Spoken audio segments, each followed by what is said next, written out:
No, I don't know if you can hear this. Pero it's better to actually explain siya sa totoong buhay rather in chat.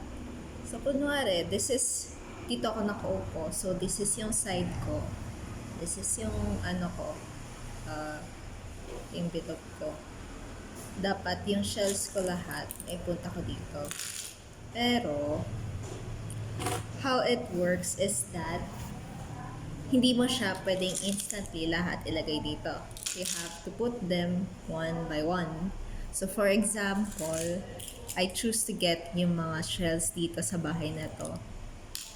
I have to put them one by one. Ikakalat ko sila towards the board.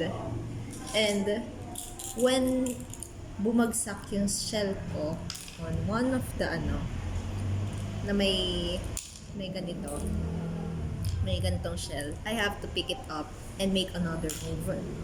So if you can see, I'm distributing it lahat.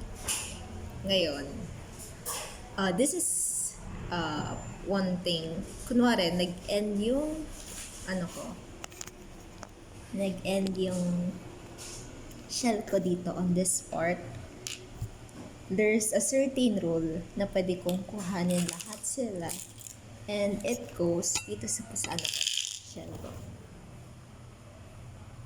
So, yung point ng game is that kailangan pinakamadami ang shells mo compared sa sa opponent mo. The start of the game is like, pareho kayong magdi-distribute ng shells sa lahat ng bahay.